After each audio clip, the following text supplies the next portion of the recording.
Bueno, señores y señoritas, vamos a continuar con algo bien especial y vamos a proteger el API.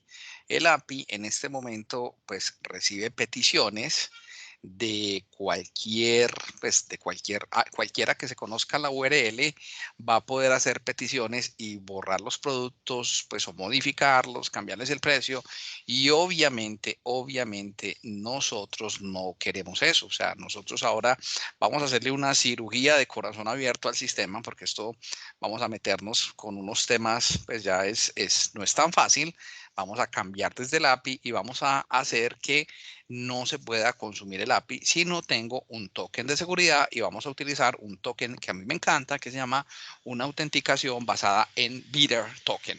Entonces, ¿cómo funciona esto? Muy sencillo, pues simplemente voy a cerrar todo esto que uno se va llenando aquí de un montón de cosas y ahora vamos a concentrarnos, no vamos a trabajar en el proyecto Share, sino que vamos a trabajar en el proyecto API. Entonces, si recuerdan, en el proyecto API, nosotros tenemos unas entidades y las entidades que tenemos una entidad de usuarios y la entidad de usuarios, nosotros estamos guardando el password, cosa que no está bien hecho. También tenemos el customer, el producto y entonces lo que vamos a hacer es que vamos a darle un manejo más profesional a estos usuarios. Para darle un manejo más profesional a estos usuarios vamos a hacerles aquí un truquito muy chévere.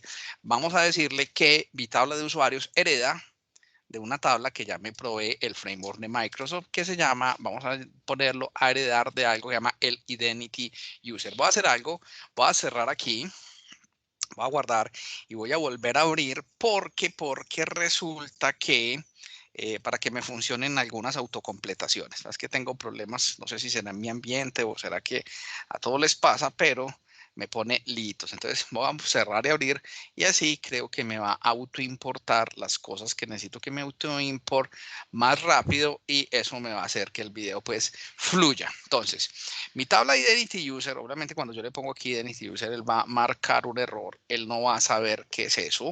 Entonces tenemos que importar y ya le digo que gano cuando heredo de la Identity User. Esperemos que esté todavía terminando de cargar el proyecto y cuando termine de cargar el proyecto hacemos el import correcto de la tabla. Y esto nos va a hacer va a ser un cambio fundamental. Listo. Ok. Denme un minuto por aquí.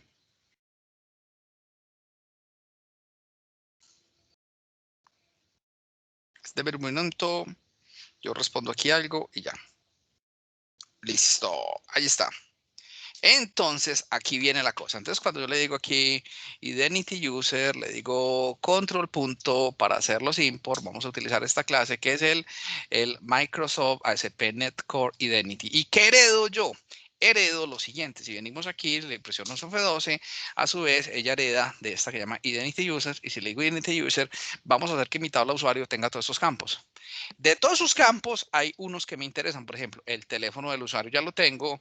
Ya voy a tener email del usuario y voy a tener también el password del usuario, pero vamos a darle un manejo de password muy bueno. Entonces, en ese orden de ideas, no necesito que esté aquí el email. No heredo nombres, entonces, bueno, tampoco necesito este ID, ya lo heredo, aquí él me lo pone. También tengo el first name, el last name y tampoco necesito password. Ahora, opcionalmente esto se puede definir acá. No teníamos aquí, recuerden que aquí nos había faltado, es que igual, si tú no defines esto, igual él te va a montar la relación, pero a mí me gusta tener la relación en ambos lados para que sea más clara la cosa. Entonces tenemos aquí los productos y un producto va a tener los customers. Ahora, esa va a ser mi nueva definición de usuario. Recuerden que lo que es el email, el teléfono y el password lo heredo de Identity User. Y eso no es todo. También heredo otros campos que es para el manejo interno, ese es para el manejo interno pues de la seguridad que va a manejar. Ahora, si yo quisiera otros campos como la foto del usuario, la dirección, no sé, el equipo de fútbol, hobbies, lo que sea, yo podría agregarle acá la cantidad de campos que yo necesite y va a funcionar muy bien. Pero este cambio del Identity User es un cambio bien fuerte que le estamos haciendo a nuestro proyecto. Ahora, ¿qué más vamos a tener? Aparte de que tengo aquí mi identity, aparte de que tengo aquí mi identity user, vamos a hacer otro cambio en el data contest. En el data contest, por aquí tenemos la clase del data contest, ya no le vamos a decir que mi data contest hereda del DB contest, sino le vamos a decir que mi data contest hereda de algo que se va a llamar el Identity DB Contest y que la definición de usuarios personalizados está en mi clase. Él aquí nos pide instalar un paquete que cuando le dices control punto, que es ADSP Identity, el Microsoft, el ASP.NET Core Identity Entity Framework Core. Vamos a decirle que me busque y me instale la última versión. Él ahí se demora un tantito instalando el NuGet. Epa. Y aquí, epa, ¿qué le pasó? ¿Por qué no lo instaló otra vez? Control punto, le vamos a decir que me instale y la última versión de esto, que le digo apply, epa, ¿qué le pasó? A ver, aquí tenemos que instalar este paquetito. Espere que hay veces cuando le da por ser cansón no funciona. Control punto, le vamos a decir que me instale la última versión de esto. Install es Microsoft ASP Identity Framework Core. Si no lo puede instalar, no hay problema. Él aquí no está pudiéndome instalar este paquete. Entonces no hay problema. Si no lo instala ahí, pues yo no me preocupo. Simplemente voy a venir aquí al proyecto API. Le digo por aquí en los Manage NuGet Packages y le digo que me busque ese paquetito que estoy intentando instalar, que es el Microsoft Identity ASP Core. Pero entonces aquí le decimos en Browse, lo está buscando en los instalados, es este paquetito y lo voy a instalar.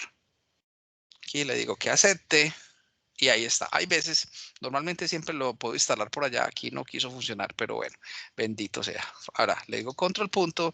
Epa, pues sí lo instaló, no lo instaló. Espere que estoy teniendo aquí problemas donde no debería tenerlos. Aquí Microsoft, a ver, si le digo aquí en los instalados, Browse y Microsoft ASP, le digo que me lo instale, acepte, se ve que me está sacando, epa.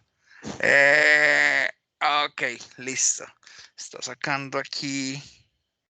¿Por qué no lo instala? Espérate, voy a cerrar el Visual Studio. Está revelado. Cerremos el Visual Studio y lo volvemos a abrir. A ver si nos da ahora mejor. Ahora a ver si nos da mejor. ¿Cómo es la cosa? Si nos da mejor. Esto por aquí se llama, este proyecto lo llamé yo POS 1. Epa, no lo va. ¿Qué le pasó? A ver, abramos Visual Studio. Y después abrimos este proyecto.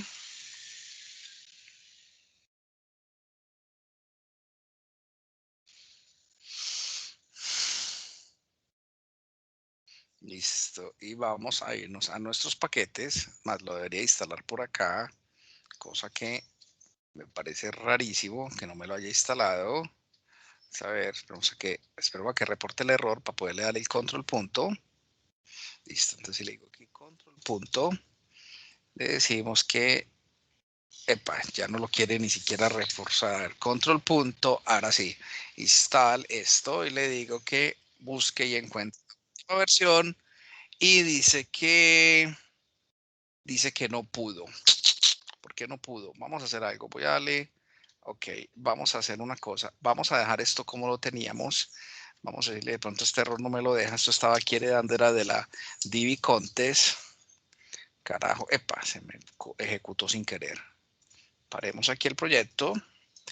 Vamos a heredar de la DB Contest como lo teníamos, Contest. Y ahora intentemos instalar el paquete porque ya si de pronto generando ese error no me lo deja instalar. Entonces venimos aquí al API, le decimos Manage NuGet Packages y aquí vamos a instalar, vamos a buscar este paquetito que es el Microsoft ASP.NET Core Entity Framework Core. Vengo aquí a buscar, le digo búsqueme este paquetito, es este y cuando le digo install, aquí le digo aceptar. Entonces aquí que dice detected packet. Ok. Entonces, él aquí lo que dice es que no instale la versión 5.06, sino que instale la versión 5.05. Vamos a hacerle caso. Aquí en las versiones instalemos la 5.05, pronto tengo una incompatibilidad ahí con otros paquetes. Si le digo aquí aceptar, es que los errores de ahora no me dejaban ver este error. Entonces instalémosla, puede pasar, listo. Ahí ya la instaló. Ahora sí venimos aquí a nuestro data contest. Ahora sí le vamos a decir que ya no heredamos del DB contest, sino que vamos a heredar de la identity DB contest. Aquí le digo control punto y ahora sí me aparece ya el using. Y con eso ya tenemos nuestra tabla. Ahora, cuando heredamos, no hay necesidad de colocar aquí users. Ya por defecto se sobreentiende que vamos a tener unas tablas de users y tampoco necesitamos definirle aquí que tiene un índice único por nombre. Obviamente, le estoy haciendo un cambio tremendo a la base de datos que aquí nos va a tocar es borrar la base de datos y volverla a crear. Ahora, no es solamente necesario definir eso, hay que cambiar otras cositas y esas cositas las vamos a cambiar en el startup. Entonces, cuando venimos aquí a nuestra clase de configuración, que es el startup, nosotros le estamos diciendo que adicione el contest, pero vamos a agregar estas líneas, se las voy a copiar y se las voy a pegar, que son varias, y porque vamos a decirle cómo vamos a manejar nuestros usuarios. Entonces, le vamos a decir que mi sistema va a tener un identity y el identity, ¿quién va a tener la definición de usuarios personalizado? Entonces vamos a decirle que la definición de usuarios personalizado está aquí en la tabla user, que la definición de roles, esa sí no la cambiamos, es la identity roles. Y aquí yo puedo configurar cositas. Por ejemplo, vamos a decirle que los usuarios requieren un email único. Yo puedo colocarle aquí el password seguridad. Es decir, por el momento vamos a dejar que los password, la única condición es que sean de 6 caracteres, pero entonces aquí nos va a decir, ¿usted quiere que el password sea único? Sí. ¿Usted quiere que el usuario sea, el email del usuario sea único? Sí. ¿Usted quiere que el password requiera un dígito de validación? ¿Requiera dígitos? No. ¿Usted requiere que tenga caracteres únicos? No. ¿Usted requiere que tenga al menos una minúscula? No. ¿Usted requiere que tenga un carácter alfanumérico? No. ¿Usted requiere que tenga al menos una mayúscula? No. Ya en producción, si yo quiero, cambio estos indicadores y hago que mis passwords sean más fuertes. De momento, no lo voy a hacer porque me complica, me va a complicar la vida. Ahora, ¿qué más tenemos que hacer con esto? Ahora, lo que más vamos a hacer, vamos a ver, revisemos por acá. Lo otro, ¿qué más le coloco? Esperantico, DB contest, listo, tarán, listo. Vamos a definir por aquí esto, sino que es que estoy revisando que no nos vaya a faltar nada en seguridad y creo que no. De momento está bien así lo que tenemos que hacer en usuarios, pero resulta que aquí nos metemos en un lío. Resulta que ya no vamos a poder crear, modificar, borrar usuarios de forma tranquila. Ya vamos a tener que hacer nuestros propios métodos para poder manejar los usuarios. Entonces, en ese orden de ideas, vamos a crearnos aquí en los helpers. Vamos a crearnos en los helpers del proyecto API. Si miramos por acá, estamos en el proyecto API, no tenemos carpeta de helpers. Llegó la hora de crear unos helpers. Entonces, vamos a adicionar un nuevo folder. Este nuevo folder aquí lo vamos a llamar el folder de los helpers. Y en el folder de los helpers vamos a crear unas clases que me van a permitir manipular mis usuarios. Entonces, como eso lo vamos a inyectar, porque .NET Core, las inyecciones no son opcionales, las inyecciones son obligatorias, vamos a crearnos primero una interfaz. Vamos a decirle aquí que voy a adicionar una nueva interfaz, voy a crear aquí una nueva clase.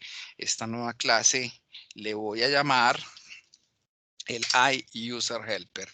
Y en esta iUserHelper vamos a decir que esto no es una clase, sino que vamos a crear una interfaz que se llama la iUserHelper. Y en la iUserHelper voy a colocar los métodos necesarios para manipular usuarios y de una vez se los voy a regalar todos, pero entonces vamos a ponerlos aquí y enseguida los voy a implementar y se los voy a explicar. Recuerden que todo este código nos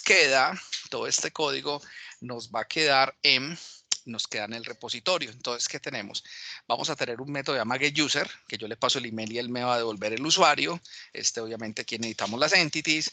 Vamos a tener un método que yo le diga adicionar un usuario. Él me va a devolver un identity result. El identity result es parecido a la clase responde de nosotros, que yo le paso el usuario y le paso el password y él me dice si pudo. Como ya vamos a manejar roles, vamos a tener un método llamado check roles, que yo le paso el rol y yo le paso el nombre del rol y él lo va a crear, y si existe no hace nada. Un método llama add user to role, que yo le paso el usuario y le paso el rol y él me adiciona el usuario al rol. Tenemos un método que me dice si el usuario pertenece a un rol, is user in role, él me va a volver un booleano.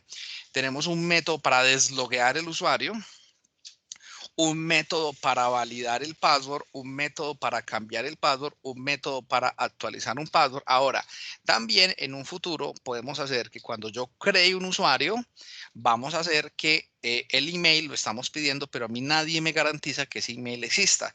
Entonces vamos a crear un método que se llama generate email de confirmación para poder garantizar que el usuario cuando se registre no lo vamos a dar de alta de una, sino que le mandamos un email para que el usuario confirme el email, y de esa manera tenemos. Ahora, también a los usuarios, y este es el método confirm email, ya es cuando confirmamos el email. También los usuarios tienen el lío que muchas veces los usuarios olvidan los passwords. Entonces, cuando un usuario diga que vamos a cambiar el password, no se lo vamos a mandar de una, sino que vamos a decirle generate password así. Ahora, si hacemos esto, después vamos a colocar estos vetos porque también vamos a necesitar un email helper, porque vamos a necesitar enviar los emails, pero eso lo vamos a hacer más adelante. De momento, implementemos esta interfaz. Entonces, si tenemos una iUser helper, voy a hacer la definición de esta. Vamos a implementar esta interfaz. Entonces, voy a adicionar una nueva clase. Esta nueva clase la vamos a llamar la clase de los user helper, y la clase de los user helper va a implementar esta interfaz. Implementar la interfaz iUser helper. Como ahí hay un montón de código que no es muy complicado de entender, pues simplemente lo que vamos a hacer es que yo les voy a copiar esta clase y luego les voy a explicar los métodos que tiene. Recuerden que todo este código les queda en el repositorio cuando suba el video. Entonces simplemente voy a colocar aquí unos import. Necesitamos importar el data contest. Hay una cosa que llama el user manager, que aquí también lo voy a importar, y también aquí necesitamos la clase user.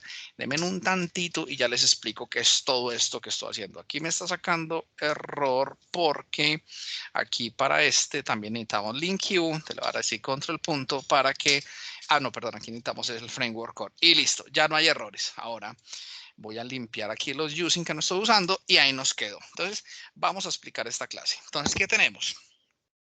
Esta clase user helper va a ser la que nos va a permitir manipular usuarios. Así de sencillo. Todo lo que tenga que ver con usuarios, con claves, con contraseñas, con recuperar una contraseña, con recuperar un mail, va acá. Ahora, ¿qué necesitamos inyectar? Esta clase le vamos a inyectar el data contest, le vamos a inyectar algo que llama el user manager. El user manager es una inyección nativa de .NET Core que me va a servir para manipular usuarios.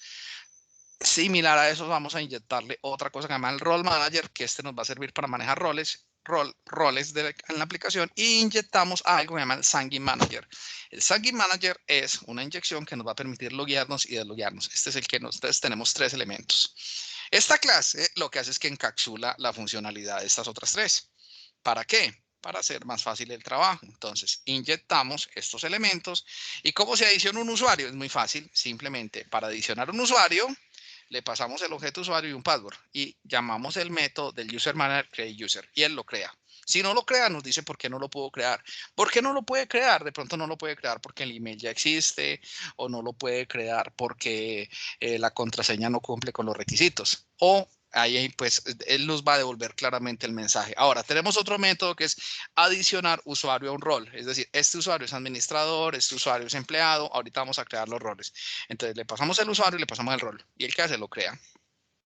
Hay un método para cambiar el password, que yo le digo, el usuario, le paso el password viejo y le pago un password nuevo. Y ejecutamos el método change password. ¿El qué hace? Verifica que el password sí sea correcto, verifica que el password nuevo cumpla con las condiciones del password y nos va a cambiar un password. Ahora, tenemos el método de verificar un rol, check role. Yo le paso el nombre del rol, el que hace, busca el rol. Si el rol no existe, lo crea, así de sencillo. Si existe, pues no hace nada. Tenemos el método que es para confirmar el email. Entonces el método de confirmar el email lo vamos a hacer más adelante. Este de confirmar el email y de generar el password para reseteo no los voy a explicar aún. Tenemos el get user, muy sencillo. Yo le paso al usuario y él qué va a hacer. Él me va a devolver, va a buscar el usuario por el email y me lo devuelve. Un método que me diga si el usuario pertenece a un rol. Entonces simplemente en el role manager hay un método que se llama isInRole. También. El logout lo desloguea. El método reset password es cuando nosotros queremos recuperar un password. Lo vamos a hacer más adelante cuando hagamos lo de recuperación de password. Tenemos un método para actualizar el usuario, cuando yo quiero hacer un cambio al usuario. Y tenemos un método que es el validate password. Con este validate password vamos a loguear el usuario. Es decir, yo busco un usuario, le paso un password y él me dice si pudo o no pudo. El método validate password, ¿qué parámetros tiene? Llama a su vez en el sign manager, llama al check password sign. ¿Qué método le pasamos? El usuario, el password y otro parámetro que es aquí un false. Este false significa que si yo me bloqueo y también lo configuro allá en el startup, es decir, si yo bloqueo, si digamos si yo digito 3 veces mal el password, yo puedo decir que ese usuario me quede bloqueado y ya tendría que ir un administrador a desbloquear el usuario, pero no lo voy a implementar, simplemente lo voy a dejar en false y así nunca se bloquea, pero para que lo cacharreen, para que lo investiguen por su cuenta, yo puedo hacer que el usuario se bloquee luego de cierto número de reintentos. Y con eso tenemos ya los métodos necesarios en el user helper. Si yo creo un nuevo helper es porque yo voy a inyectar esto. ¿Cómo así que lo voy a inyectar? Entonces, las inyecciones de .NET Core se configuran en el startup. Entonces, en el startup vamos a hacer la siguiente inyección. Así como vamos a decirle que cada que vamos a decirle un add scope y le decimos cada que alguna clase llame el iUserHelper, tú le vas a mandar una implementación del userHelper. ¿Y por qué lo hice por una interfaz y por qué no lo hice directamente en la clase? Lo hice de esa manera porque esto prepara el proyecto para que más adelante le podamos hacer pruebas unitarias. Es decir, en el proyecto de pruebas unitarias ya le digo, cuando me llamen el userHelper, le vas a pasar no el userHelper, sino que le vas a pasar, digamos, un userHelper moqueado. Y ese userHelper moqueado es el que nos va a servir para las pruebas unitarias. Ahora, aquí tenemos 3 clases de inyecciones. Tenemos el add transient, el add scope y de hecho hay otra. Si usted le dice aquí services, hay una que se llama el add singleton. Entonces vamos a explicar cuáles son los 3 tipos de inyecciones. Add transient es porque la usamos una sola vez. Por ejemplo, el add seed. Yo no necesito que eso esté inyectado todo el tiempo. El CIDR solamente se ejecuta una vez, una vez cuando el proyecto arranca, entonces no necesito que eso esté cargando ahí memoria. Tenemos las otras dos que son el add scope y el add singleton. ¿Por qué usé el add scope? Porque el add scope instancia cada vez que lo necesito y es lo recomendable en buenos términos de programación para no tener ahí objetos muertos en memoria. Podría utilizarlo con add singleton, pero add singleton me mantiene una única instancia en memoria todo el tiempo y no quiero eso. Ahora, ¿cuándo sería necesario un add singleton? Supongamos que yo tengo un contador, algo que quiero que sea persistente, que no se reinicie, entonces ahí me sirve más un add singleton que un add scope. Entonces configuramos aquí la inyección. Ahora, pero como nosotros le hicimos una cirugía corazón abierto a esta aplicación, nos va a tocar cambiar el CIDR, porque el CIDR está metiendo unos usuarios en la base de datos. Entonces, si miramos aquí el CID de la base de datos, venga, chequémoslo. El SID hay que cambiarlo porque si no el SID no nos va a funcionar. Entonces, si venimos aquí en nuestro SID de base de datos, yo les dije que esto era una cirugía de corazón abierto. Entonces, ya no solamente vamos a meter datos en el contest, sino que también vamos a inyectar el user helper. ¿Cómo así que inyecto el user helper? Por eso lo acabé de configurar allá. Le decimos que la interfaz vamos a tener algo que llama el user helper. Vamos a inyectarlo y lo vamos a llamar user helper. Obviamente aquí el user helper le digo control punto y le digo que me crea el campo user helper ya por estándar de nombre. Esto se recomienda que tenga aquí un underline porque ese underline da a entender que es un atributo privado y ya me queda más bonito y me ahorro el this. Ahí lo tenemos. Ahora, Cuando vamos a crear esto, entonces vamos a hacer lo siguiente. No solamente voy a crear usuarios. Antes de crear los usuarios, lo que vamos a hacer es que vamos a llamar otro método que se va a llamar el método que lo vamos a llamar checkRoles. Y el método checkRoles lo que va a servir es un método para crear los roles que yo necesite en la aplicación. Y este método checkRoles es realmente muy sencillo. Voy a ponerlo aquí. Entonces el método checkRoles, ahora para ensayar, vamos a decirle simplemente vamos a tener dos usuarios.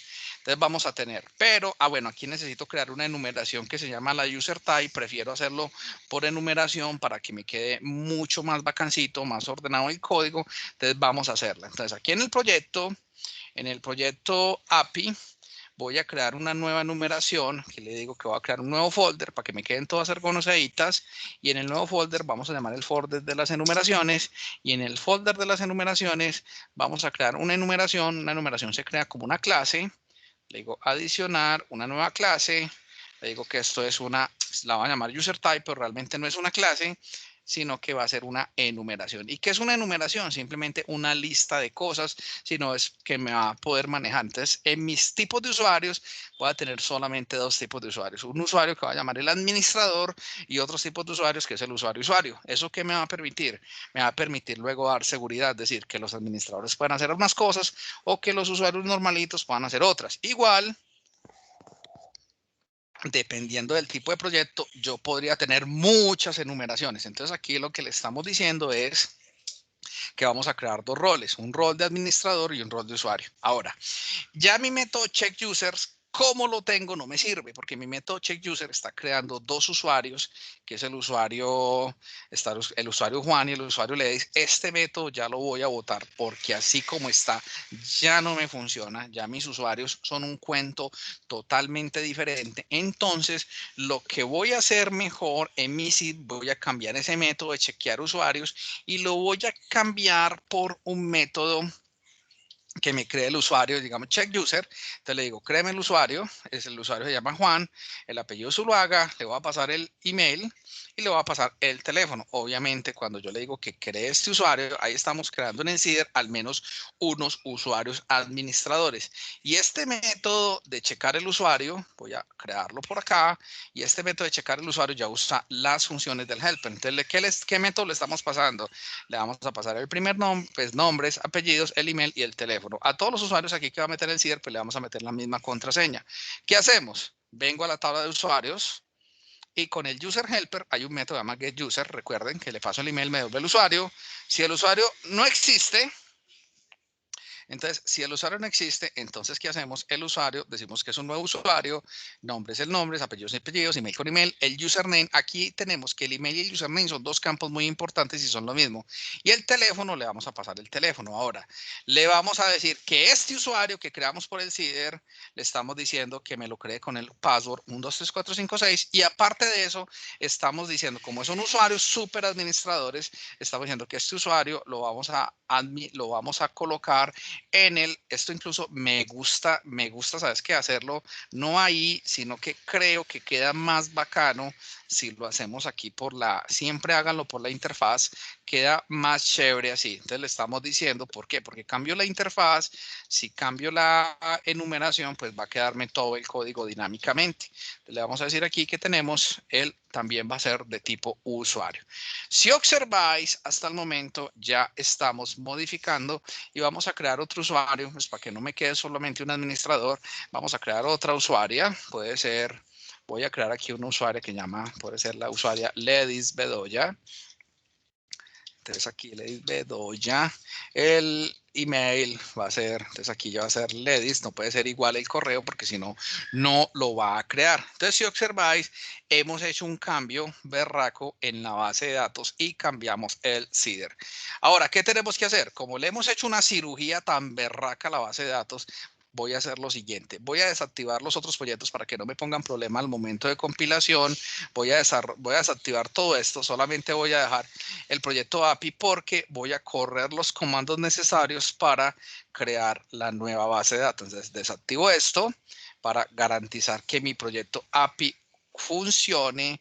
Le voy a decir aquí guardar y aquí en el proyecto API verifico que el proyecto compile. Si le digo build, para verificar que mi proyecto API no tenga ningún error. Y Faramba aquí dijo que Bill fail. ¿Y por qué Bill fail? Vamos a ver si sí es verdad. A ver. Bueno, porque es que acá tenemos que seleccionar también API.